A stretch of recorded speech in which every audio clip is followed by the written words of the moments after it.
మీ business ఏదైనా మీ ఊర్లో promotion చేయాలంటే అది సుమన్ టీవీతోనే సాధ్యం. ఇప్పుడే సంప్రదించండి.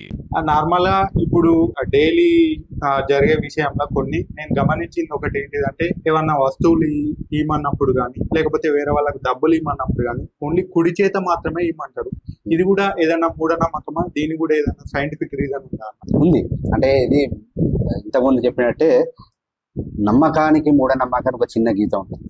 అలానే ఇది కూడా అంటాం. ఇది ఏంటి అంటే వంశానికి సంబంధించింది అనుకోవాలంటే ఏమవుతుందంటే మన శరీరంలో మన తలను మన మొండెం ఈ రెండు విభజనలు చేసినప్పుడు మన శాస్త్రం ఏం చెప్తుంది అంటే ఎప్పుడైనా సరే కుడి దిక్కుడు ఉన్న మెదడు అదంతా పితృదేవతకు సంబంధించింది, అంటే మన వంశానికి సంబంధించింది.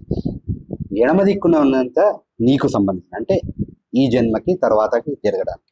అలానే శరీరంలో ఎడమ దిక్కు ఉన్నంత పితృదేవత వంశానికి సంబంధించింది, కుడి దిక్కున ఉన్నంత నీకు సంబంధించింది అని ఉంటుంది.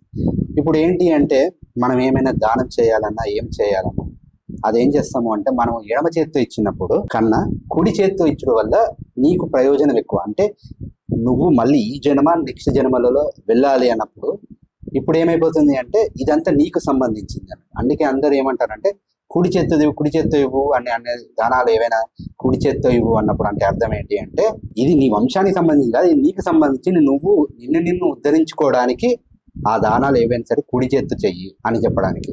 అలానే మనకి సైంటిఫిక్ గా చూసినప్పుడు కూడా ఎప్పుడైనా సరే సిగ్నల్స్ నీ మెదడు నుంచి శరీరానికి వచ్చే సిగ్నల్స్ నీ కుడి మెదడు దగ్గర నుంచి నీ ఎడమ భాగానికి ఉన్న శరీరానికి, నీ ఎడమ భాగంలో ఉన్న మెదడు దగ్గర నుంచి కుడి భాగానికి ఉన్న శరీరానికి రావడానికి సిగ్నల్స్ వస్తాయి.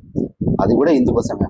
అందుగుంటే కానీ అలా అని మనం ప్రతి ఒక్క దాన్ని దీన్ని అప్లికబుల్ చేయొద్దు. అంటే ఎలా అంటే ఇప్పుడు సపోజ్ ఒక ఫ్యాన్ స్విచ్ బంద్ చేయాలని అనుకో కుడి చేత్తో చేయాలి, ఎడమ చేత్తో చేయొద్దు అని కుడి చేత్తో చేసుడు ఈ మూఢనమ్మకాలు. అంటే ప్రతి ఒక్క అంశానికి కాదు, కొన్ని పుణ్యక్రతువులు చేసేటప్పుడు లేకుంటే నీ వంశానికి సంబంధించినప్పుడు అప్పుడు ఆ వ్యత్యాసం తెలుసుకొని దాని ప్రకారంగా వాటిని ఉపయోగించాలి అని తప్ప అక్కడ కుడి చేతికి ఎడమ చేతికి వ్యత్యాసం చూపెట్టుడని కాదు, అది గొప్పది ఇది చిన్నది అని చెప్పుడని కాదు.